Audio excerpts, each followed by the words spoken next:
Well, hello there, folks, and happy Thursday to you. It's lovely to see you all again, and I hope that I find you very well. So, I thought that because you loved the last soup that I done so much, that I thought I'd do another one. But this one is amazing. It's the creamiest potato and leek soup you will ever try, and it's really, really tasty. So, I do recommend you give it a go. I say that every time, but with this one, I really do mean it. This is delicious. So, this is everything that I've used here, very simple ingredients. I will put them on the screen as usual as we go, but you'll also find them in the description box underneath the video. So I've got some chicken stock, but you can use vegetable if you prefer, the leeks and the potatoes, some butter. I've got salt, pepper and celery salt. The celery salt is going to give it a lovely background flavour. Some garlic, some double or heavy cream, some onions and then some chopped chives just for the end. Those are completely optional. Celery salt, if you've never seen it, just looks like this. You can find it in most places, and I do recommend you give this a go as well. It does make a difference. So go over to your cooker. You want a large soup pan, melt down some unsalted butter, and then to that I'm going to add my leeks. Make sure these are well washed because leeks tend to trap a lot of dirt and different things, so make sure they're well washed. So throw those in, and I'm also going to throw in a large onion as well. Stir these around. Make sure they're well coated in that butter, and you want to let them soften for between 5 and 7 minutes, and they'll go lovely and soft. Just like this. You don't want any colour on them, you just want them nice and wilted down. Then to this I'm going to add my garlic. I just sliced this, but you can mince it up if you prefer.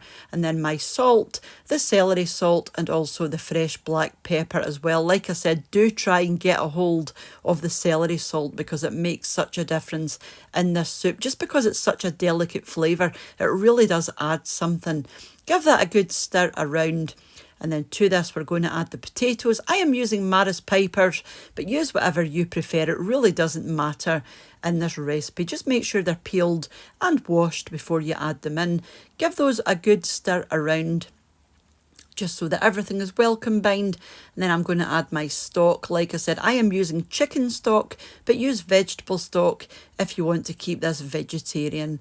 So pop your stock in, give it a wee move around, and then you want to put your lid on and let this simmer away for between 7 and 10 minutes, just until your potatoes are starting to break down. And I just like to push one up the side of the pan. If it breaks up, you know, that is ready and you're good to move on. So just give it another wee stir around just to combine everything again. And then I'm going to get my immersion blender. You can blend this down to however fine you like. Leave it a wee bit chunky, make it completely smooth. It's up to you. I like a few wee chunks still in there, so I blend mine probably about 80% of the way. Turn your heat off. Give this another wee stir around, and you can see in there I do have some chunks still floating around. I do like a few bits still in there. The last thing I'm going to do is add my cream. This is going to bring it up to another level. You know, it's well worth adding. Very naughty on the calories, but again, it makes such a difference to this beautiful creamy soup. Give that a good stir around just to make sure the cream is well stirred in, and that is your soup done. Wasn't that easy? And let me tell you, it was absolutely delicious, and I do highly recommend you give this one a go. We had this for our tea. It really is a meal in itself. You get so much going on in there, and it's very filling as well because of all the potatoes that are in there. But as we had this for our tea, we also had rolls and crisps at the side. So we just had cheese and tomato rolls and a few lentil crisps, just the salted lentil crisps. I popped another wee bit of cream on the top of the soup and finished it off with some chives, but you can leave these off if you don't want to use the chives, or use croutons or black pepper, whatever you prefer. You know, it's your soup, you can add whatever you like. But like I said in the beginning, highly recommend, and I can't say that enough because it was, you know, absolutely delicious. So do let me know if you're planning and giving that one a go, getting that one a go, giving that one a go.